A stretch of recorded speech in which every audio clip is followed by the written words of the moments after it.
The Northern Lights, posted in the No Sleep subreddit. Never, ever drive off the road. That was the first rule I had written down. The road was bumpy and inhospitable. I held the steering wheel with such a feverish grip that veins prominently bulged on my hands. I was driving on a narrow dirt road full of potholes and fallen branches, a testament to its lack of usage. The trees on the side towered, encroaching above the road, effectively blocking any starlight from the dark sky above. It was pitch black, and without the headlights of my car, I wouldn't see anything. I drove slowly, because the meager excuse of a road curved every now and again, often disappearing under a thick pile of leaves before I caught its trace again in the distance, hoping not to end up in a ditch where I wouldn't be able to get my car out of. My headlights illuminated a thick row of trees ahead, and I knew that the road had come to an end. I slowed down and then stopped my car entirely, scanning the area from left to right to make sure there wasn't a pathway I may have potentially missed. I turned the key in the ignition, and the engine sputtered out of life, leaving me in eerie silence. The lights disappeared, leaving me in utter darkness, until I managed to turn them back on. In the moment of being in pitch black, a shiver ran down my spine. I grabbed my wallet and pulled out the photo of Alina. She was smiling in it in such a reassuring way that it could cheer up the gloomiest of souls. She was so energetic back then, so full of life. It was my favorite picture of her. She was blushing in the photo from the cold. We were on vacation in Iceland, a place she always wanted to visit more than anything else. It was her birthday, and I surprised her with tickets. She was so ecstatic when I told her the plan, she spent the next 2 hours checking online the place I booked. She always appreciated small gestures and gifts, so something like this launched her to the moon. 2 days later, we were on a night cruise in Reykjavik in search of the Northern Lights. It was Alina's first time seeing the lights, so she was very excited. When she saw the shades of green and white stretched across the night sky in a shape that resembled a colossal beast, blending in with the infinite stars, she had a grin from ear to ear on her face. "Wow, look at that, David!" She pointed over yonder, her cheeks blushing from the cold, as steady breaths left her mouth and disappeared in the air. She fumbled for her phone with the gloves and started snapping pictures. "See? Aren't you glad now that I got you those phone-compatible gloves?" I asked. "Yeah, they're so great! I don't have to take off and put on my glove every time I see something interesting, which over here is like every minute or so." She took a picture of me. "Come on, let's take a picture together," she said. I put my arm around her, and she pursed her lips photogenically as she snapped a picture of us with the aurora borealis behind us. I kissed her, and she took another picture like that. "Let me take a picture of you," I said as I took her phone. Alina took off her winter hat and stood by the railing at the bow of the ship. She put her hands behind on the railing and slightly cocked her head, smiling at the camera. I snapped a few photos, and I distinctly remember thinking how lucky I was to have her. I handed the phone back to her, and we faced the green lights again, staring at the sky. The murmurs of the tourists around us filled the air, each group speaking in their own language. "Do you think we can come back here again someday?" Alina asked as she stuffed the hat on her head, clumsily pulling it down to cover her ears. "I thought you hated the cold," I grinned teasingly. "Please, Dave, it's so beautiful." Her sentence was caught off by a coughing fit. "You okay, honey?" I asked. She nodded, clearing her throat. That was the start of our ordeal. I put the photo in the chest pocket of my jacket. I proceeded to pull out the wrinkled, folded-up piece of paper from my wallet. I unfolded it carefully and read what was written in sloppy handwriting. When you reach the end of the road, leave your car behind, but leave the lights on. Start your stopwatch and keep walking in a straight line until you see a narrow entrance to a cave. If 5 minutes have gone by and you haven't found the entrance, follow your car's headlights back and try again. I already knew the text word by word because I've read it so many times, but I had to be sure. I can't screw this up. Everything depended on it. I folded up the paper and put it in the pocket of my jeans. I opened the glove box and took out the flashlight. After a click to see if it works, I got out of the car, leaving the key in the ignition. No one would be stealing it here, not in this unfriendly forest. When I opened the door, I expected to be hit with the sounds of animal life, crickets and such. But there was nothing. It was so deafeningly silent that I felt compelled to clear my throat, just to make sure I hadn't lost my hearing. Something was terribly wrong here. I could feel it in the heaviness that permeated the air. I scanned the tree line with my flashlight just to assure myself nothing was lurking from behind a tree.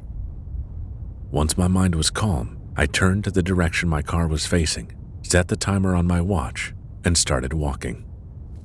The shuffling of leaves under my feet filled the air as I carefully strode forward, cautious not to step into a hidden ditch and twist my ankle. The beams of my car illuminated far ahead, but they gradually dissipated and then completely disappeared, leaving me with my flashlight as the only source of light in the devouring darkness of the woods. I did my best to resist the urge to look around, in fear that I would inadvertently start walking in the wrong direction. I glanced at the timer. 2:36. I have less than half the time left. I hurried, striding through the thick layers of dry leaves and broken branches, my steady breathing joining in on the cacophony of shuffling and snapping. I suddenly remembered the hikes I often had with Alina. She loved the outdoors. "Wait, I gotta take a break," I said while panting in the middle of an ascent on a steep hill. Alina turned around to face me, looking like she was doing nothing more than light jogging. "Tired already? Come on." She put her hands on her hips and shifted her weight on one leg. "I guess I should have gone jogging with you all those mornings, huh?" I chuckled breathlessly. "Twice a week is all you need," she said. "Twice a week. That's twice as much as I planned on doing," I said. She approached me and grabbed my hand, playfully gesturing with her head towards the top of the hill. "Come on, we're close to a bench now. We can take a break there and..."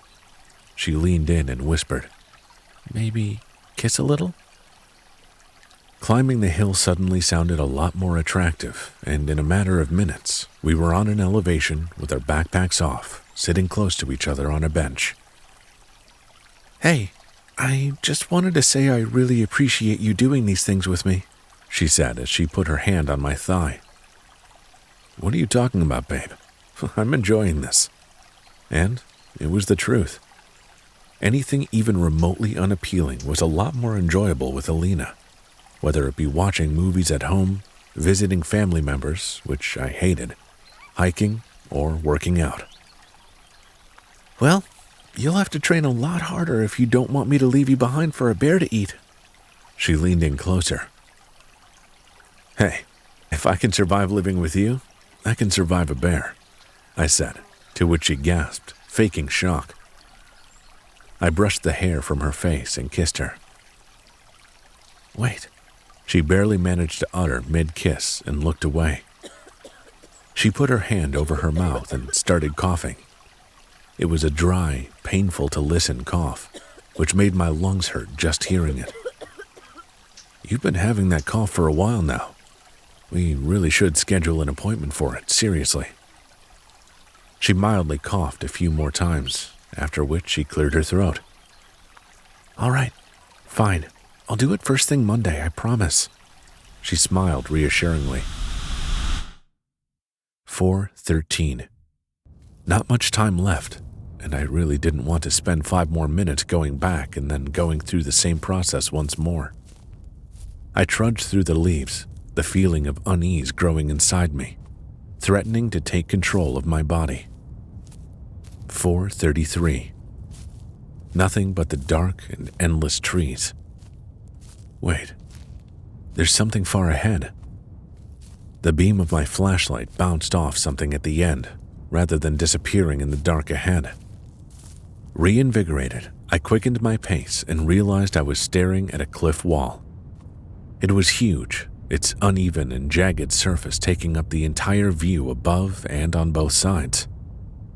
As I moved my light a little to the left, I saw a small gap, slightly bigger than me, opening into a darkness that my flashlight couldn't illuminate.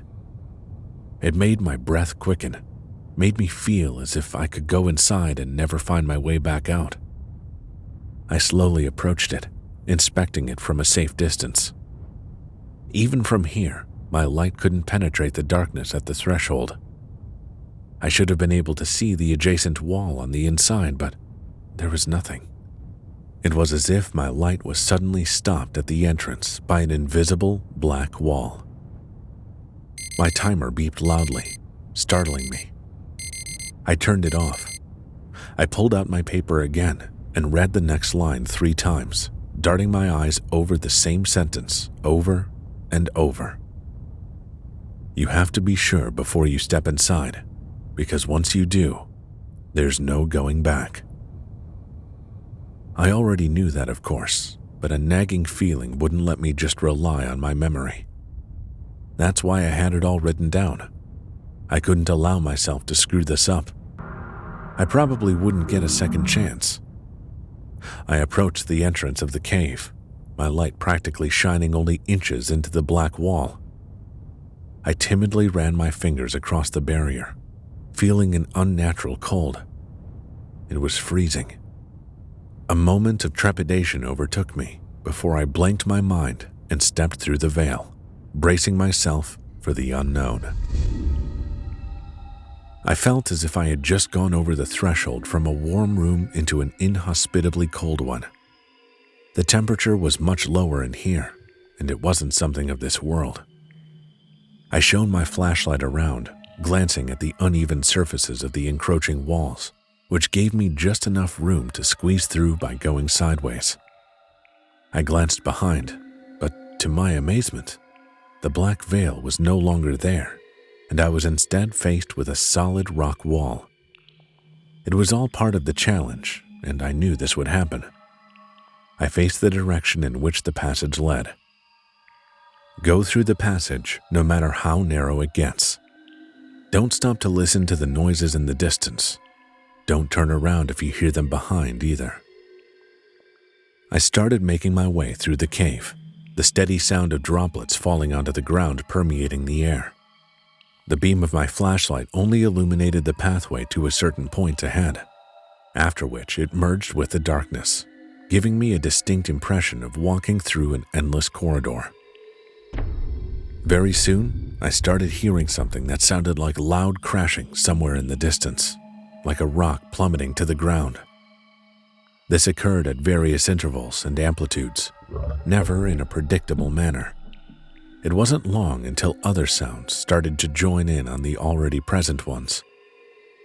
At first, I couldn't tell what I was hearing, but the more I listened, the more I started to distinguish something that sounded like footsteps, sounding like someone steadily strolling through the cave. They were coming from somewhere far in front of me, but on some occasions, they would resound behind me. It took everything within me not to look behind, as I did my best to remember the note's instructions. Don't stop to listen to the noises. Whatever was making the noises seemed to dislike this, because before I knew it, they grew louder, closer, and more frantic. What sounded like walking just before was now frenetic running, like a child deliberately stomping his feet on the rock floor to make sure he was heard. The footsteps behind me seemed to coincide with my own, right at my heels. And then, the coughing started. At first, very distant, echoing throughout the caves, bouncing off the walls. But as I progressed, it gradually got louder until it sounded as if someone was coughing right in my ear. I pushed on, breaking into a slow jog, while ignoring the combined sounds, my heart pounding in my chest. The coughing sounded very familiar, too. I knew because I was forced to listen to it every day. My thoughts involuntarily started drifting to the bitter times Alina and I spent together, and I knew it was the effect of this place and not my own will. "Sir, did you hear what I said?" The elderly doctor cocked his head, staring at me with a pitiful curiosity. I felt nothing. It was one of those moments when you get hit, and you don't feel the pain immediately, but it comes only later. The murmurs of the hospital staff exchanging information and patients talking amongst each other filled the hallway. I dreamily nodded to the doctor and said, Yeah, I heard you. How long does she have?" I felt like I had something stuck in my throat while trying to utter those words. The doctor shook his head like a disappointed parent. "I'm afraid it's not looking good. A few months at best." The pain came, and it was so intense that I needed to put my hand on the wall to stop myself from keeling over. I felt sick to my stomach. Was this really happening? A few months? It was not enough time. We had so much to do. "Thank you, doctor. I'll let her know," I said. "Let me know if there's anything else you need." The doctor put his hand on my shoulder sympathetically before leaving. I stood there for a solid 5 minutes before deciding to go back to Alina, my wobbly legs barely able to hold the weight of my own body. She was sitting on a bench in the waiting room between two old women. She was clasping a cup of coffee from the vending machine between her palms, the steam slowly rising from the cup. Upon seeing my figure in front of her, she looked up at me and smiled as she brushed her hair from her face. "Hey," she said, but I could see the worry on her despite her smile. "So, what did the doc say?" The noises around me were so intense in that tight cave space. I felt like I was in a crowded area, and they grew louder by the second. I was full-on sprinting as much as the narrow passage allowed me to, the beam of my flashlight bobbing up and down with each step I took. And then, just like that, all the noises stopped. The footsteps, the coughing, the shuffling, all gone. The narrow passage opened up into a vast area inside the cave. I shone my flashlight around and saw countless nature-made pillars strewn about the area of all shapes and sizes, crude and uneven, some stretching as high as my flashlight could reach and as thick as trees, others barely half my size. I lowered my flashlight and looked around, unable to see anything in the pitch black.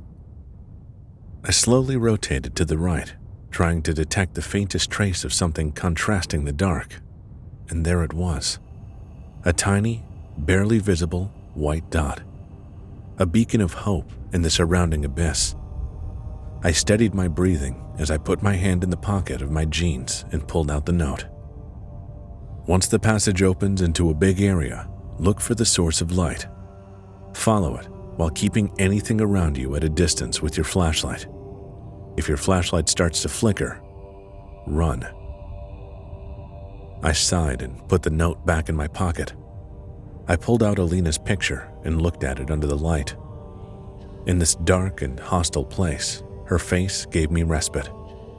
I felt like I needed to stare at her picture for a little longer, to remind myself why I was here in the first place. I gritted my teeth and gently put the picture back in my pocket and started walking towards the small dot in the distance. Not even a minute into my walk, I heard the first batter of footsteps. It sounded like someone barefoot, sprinting a short distance to my left, and when I shone the light there, I saw nothing but the jagged pillars and darkness. I went on and heard another set of footsteps, again to my left. I quickly moved my beam again, and this time, for a split second, before it disappeared behind one of the pillars, I saw a figure. I couldn't tell what exactly I saw because it was such a short time, but it looked humanoid, skinny, with a backbone prominent against its stretched, gray skin. I hurried up and now heard the footsteps to the right. I turned there and saw a similar gray figure running behind one of the smaller pillars. It crouched behind it, but since the pillar was too thin, I saw the shoulder and the foot of the creature sticking out cover, emaciated so much that it looked like it was nothing but skin and bone. A much faster batter of footsteps resounded behind me, and I shot around, but saw nothing. When I turned back to face the crouching creature at the pillar, it was gone. The steady sound of my panting filled the air, making me feel like a sitting duck, surrounded by all these unimaginable monstrosities. I glanced at the white dot, which grew bigger in size, but just barely. I probably wasn't even halfway there. I broke into a light jog, frantically swinging my flashlight around at the footsteps that now seemed to intermittently emanate from everywhere. Their echoes carried through the air, always the same distance away. I saw the skinny gray figures getting bolder and leaving their covers more courageously, only to retreat behind the pillars when I shone my light at them. I heard a sprint of bare feet approaching me, and I turned around just in time to illuminate a short, emaciated monster with tiny black eyes and a thin slit for a mouth full of sharp rows of teeth. The creature shrieked loudly, something that resembled car tires, and then shielded its face, immediately retreating into the dark. I ran, now in full-blown panic, fixated on the white dot. It was so close now, and it was no longer a dot, but something that looked like a crude doorway. Faint white light emanated from it, beckoning me, and I needed no invitation to decide to reach it. The pillars started to thin out and eventually disappeared entirely, and I knew that I had to sprint even faster. Once their cover is gone, the creatures will become desperate.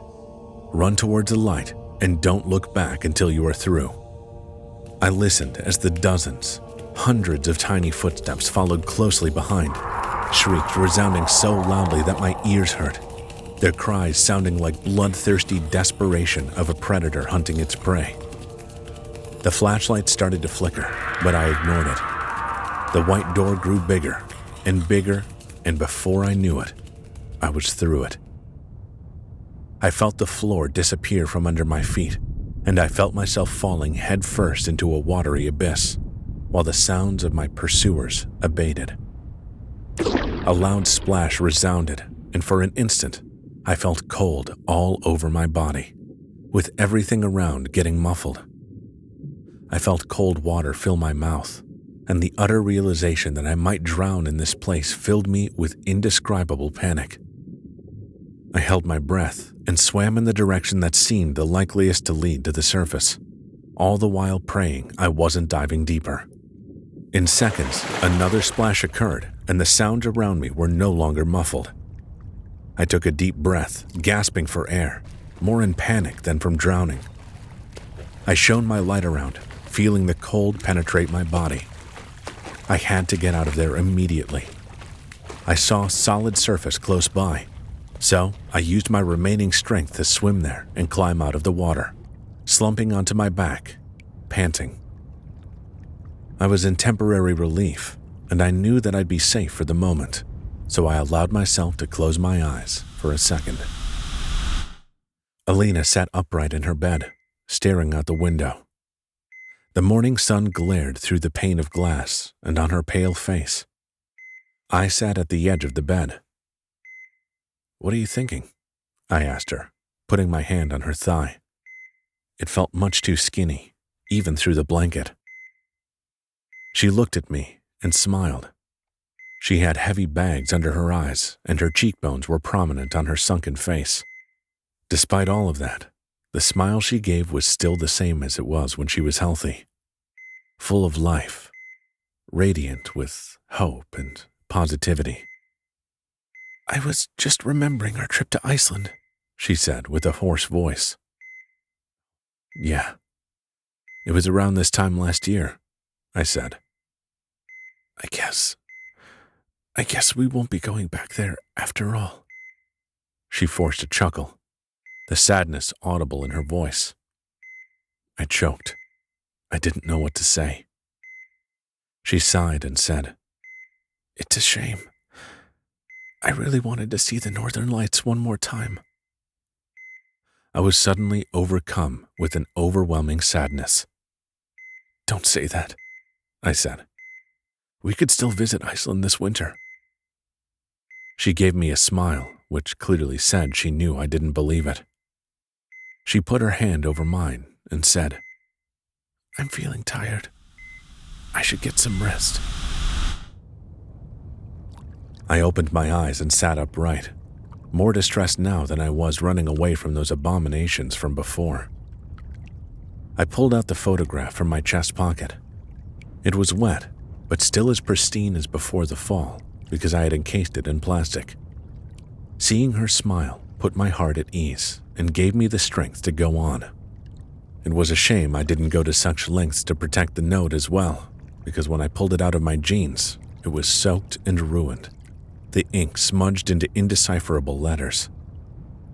I tossed it away. It's okay. I had it memorized. I grabbed my flashlight, giving myself a pat on the back for buying a waterproof one, and continued going. Just hold on, Alina, I thought. But in reality, I was encouraging myself instead.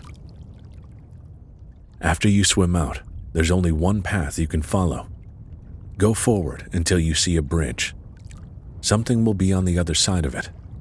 It can't see you, but it can hear you, so it's important you get past it quietly. Don't run, even if you are a good far from it. You need to put as much distance between yourself and it as you can before the next step. The glistening wall surrounding the cave chamber gradually closed in on me until I was once again in a somewhat narrow passage. And then, they suddenly widened again, and I was faced with an open area which seemingly had no ceiling. I tentatively took a few steps forward and saw an old rope bridge, wobbly in appearance, with worn-out ropes and rotted planks.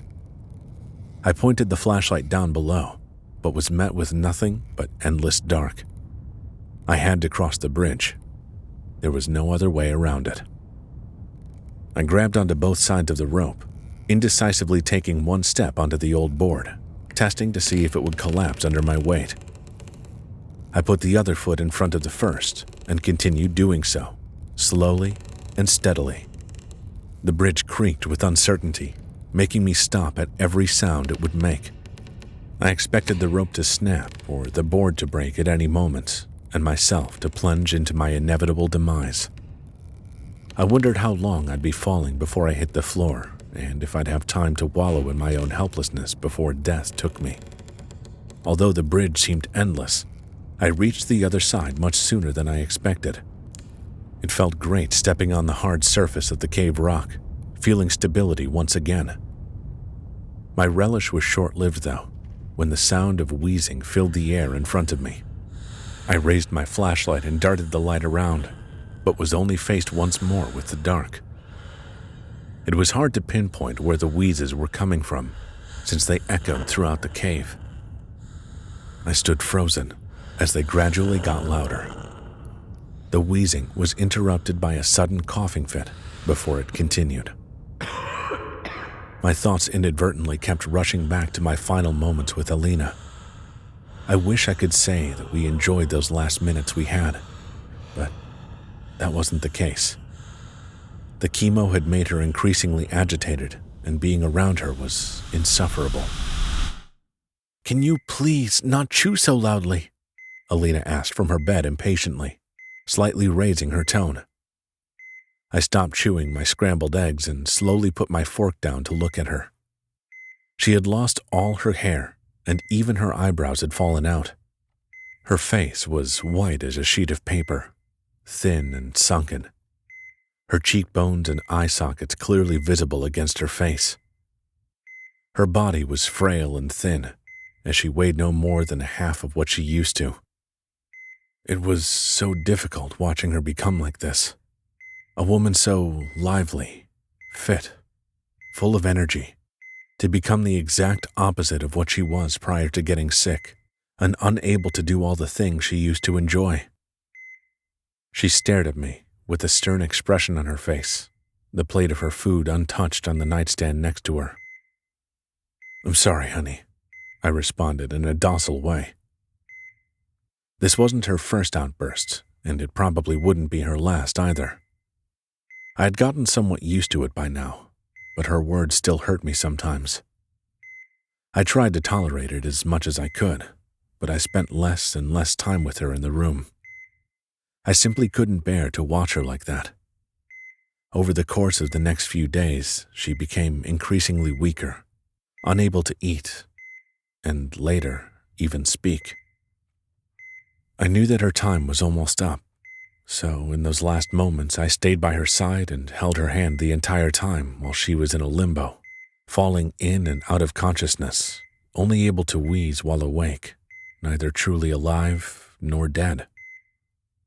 I spoke to her, but she was unresponsive. I don't even remember what our last conversation was. She couldn't even return the squeeze of my hand, and eventually, one day, she just didn't wake up. I spent hours in the room with her body, holding her cold hand and staring at her, feeling numb. I was like a zombie. And then the floodgates opened, and I was hit with waves and waves of emotions which I could not contain.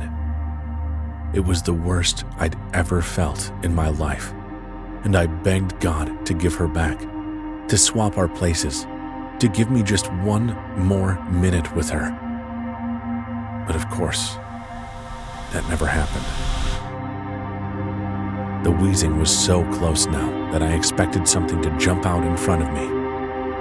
It didn't happen quite so, but I did see a figure emerge from the dark.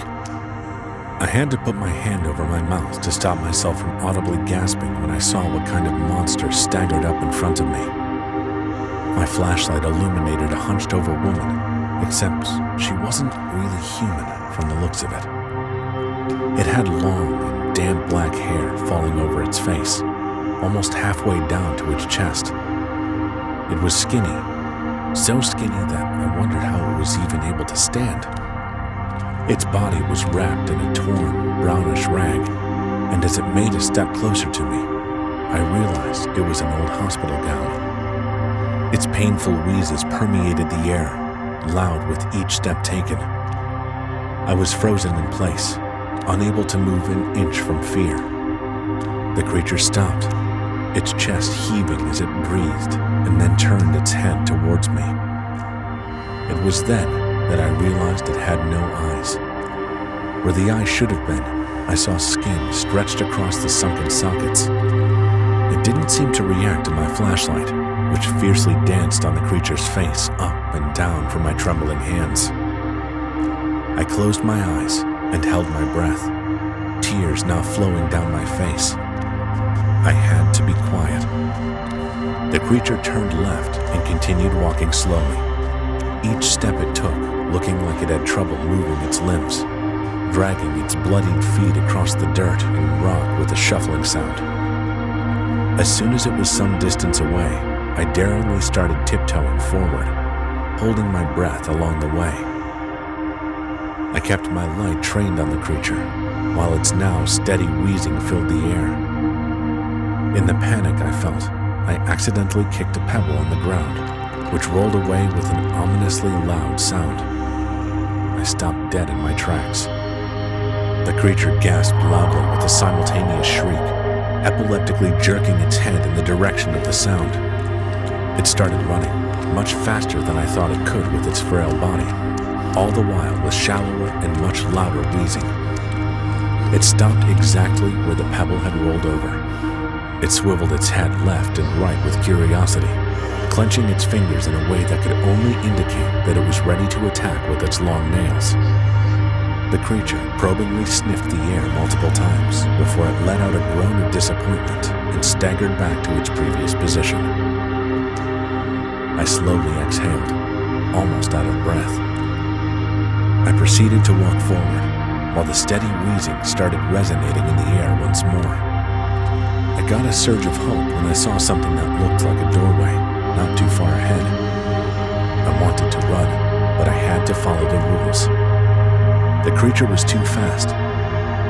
Slowly, the breathing behind me faded, and I silently thanked God for that. When I got closer to the doorway, I saw crimson light gleaming from inside, illuminating the interior with a sickly color. I stopped at the threshold and then slowly turned around. I pointed my flashlight back and saw the creature in the distance, facing away from me. I turned back to the doorway. Once you step through the door at the end, the creature will have noticed you.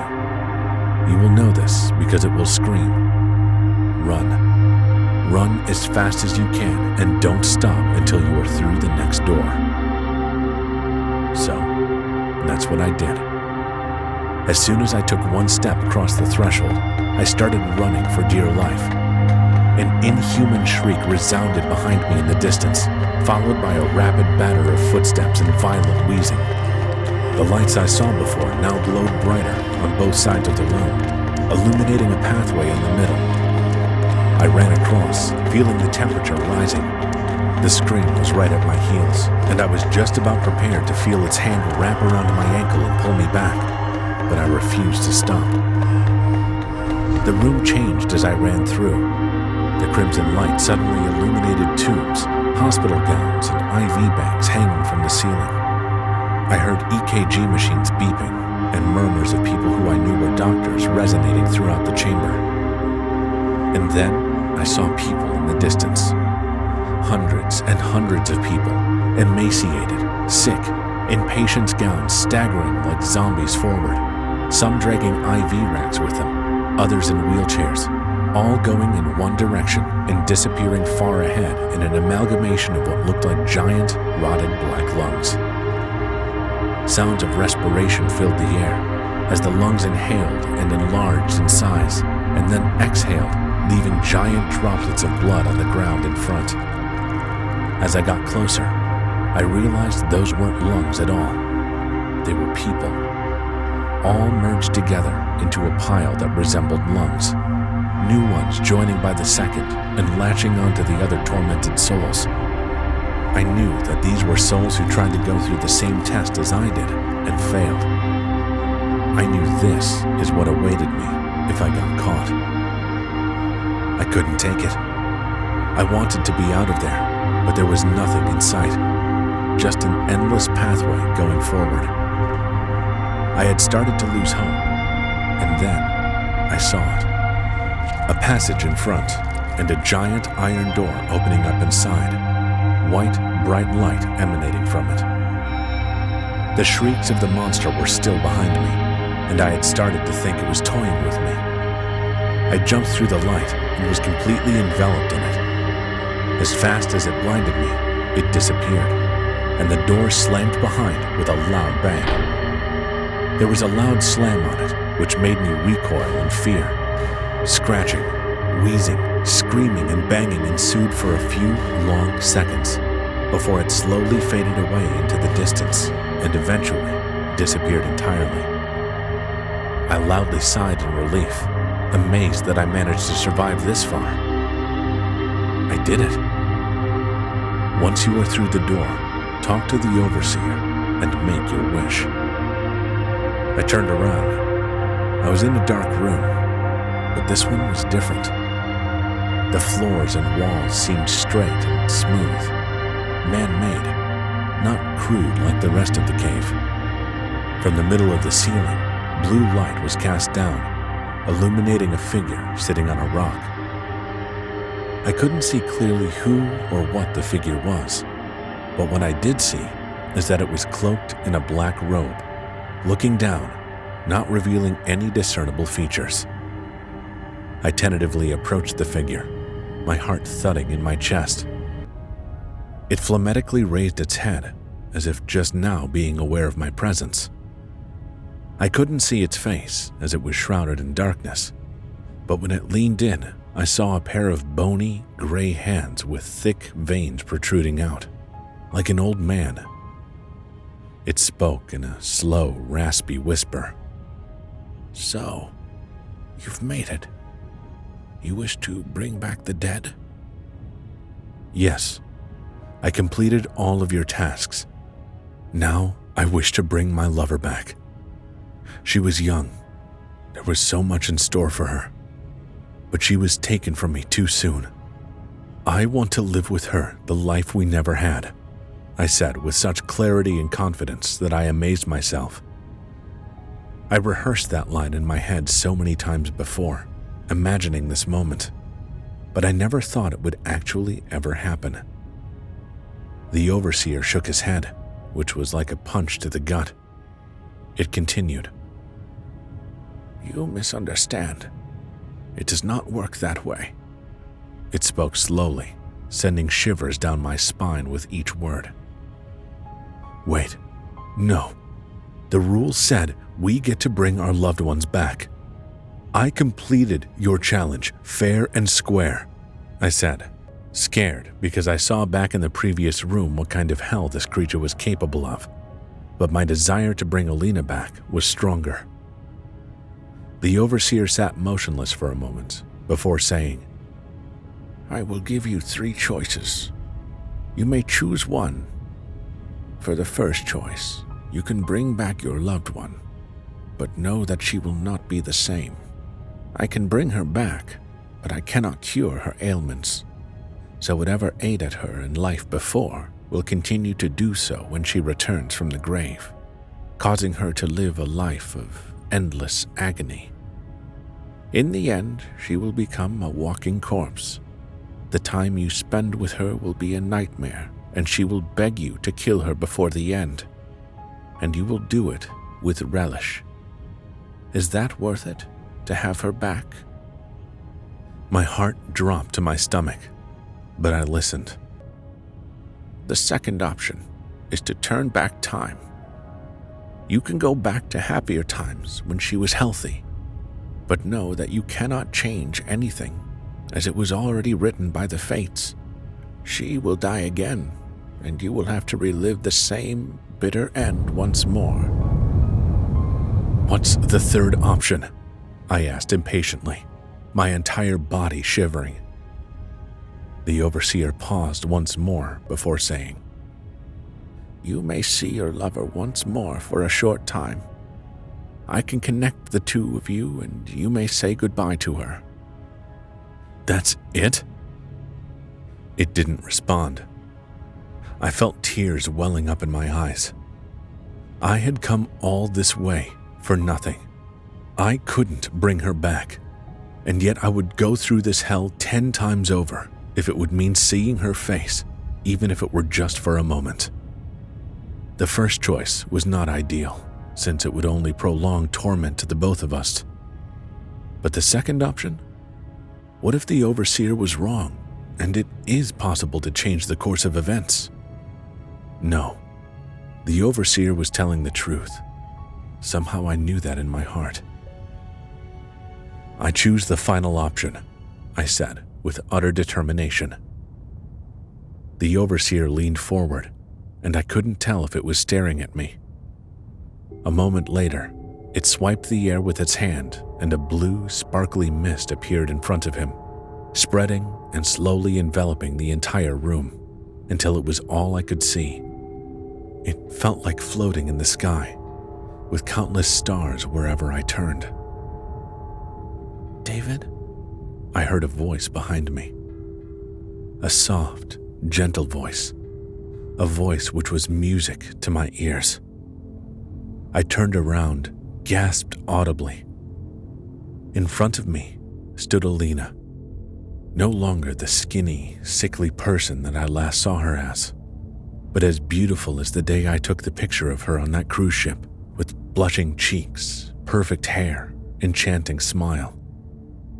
She was wearing a white gown which seemed to radiate with light. No, It was more like Alina herself radiated with inexplicable divinity. I rushed to her and hugged her tighter than I ever did before in my life. I felt the warmth of her body as she hugged me back. I felt the weight of all my burdens drop. It felt like home. I gave her a long kiss, unable to pull myself away from her lips, the lips which I yearned for night after night. When I finally did pull away, I realized that I was crying. "Alina, my love, I'm so sorry I couldn't save you." She gently wiped my tears away, holding my face with her hands. "Shh, no, David. There's nothing to be sorry about. We both knew what would happen in the end. Even though our time together was short, you made me so happy. And I am so happy to look at you again. It feels like so long. It's so hard without you. I miss you every day." She nodded in understanding, stroking my hair. I know you blame yourself, but none of what happened was your fault. It was fate. We will be together again one day. I promise." "I can't go on without you. You're all I got. We were going to do so many things together. I had so many plans for us. My life is meaningless without you." New tears formed in my eyes, and she wiped those away too. I wish that I could freeze that moment and be with her like that forever. I didn't care if I had to live in that damned cave and survive off mushrooms.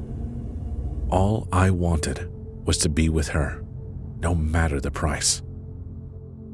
She said, "My time was over, but yours is not. You still have so much ahead of you. You have to live your own life. And when that life is over, I will be waiting for you. But until then, you have to promise me that you will continue to live."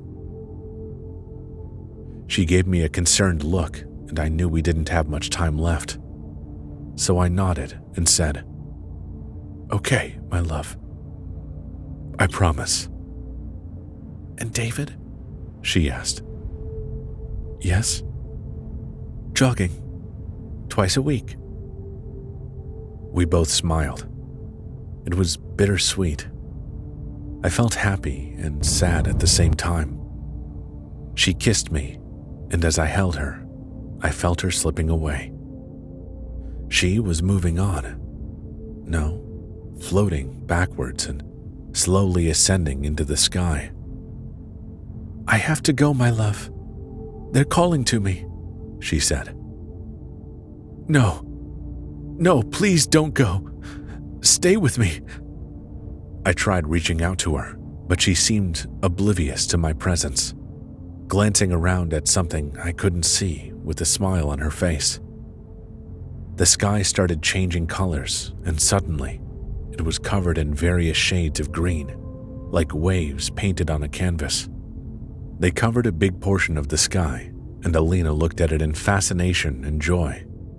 The same kind of joy of appreciating small things, which she had back when she was alive. She looked down at me and said, "David, look, it's the Northern Lights." We smiled at each other before she turned to the sky and said in a soft tone, "I always wanted to see them once more. They're so beautiful." The sky around me started darkening, and I stared at Alina's pure form in a trance and sense of finality.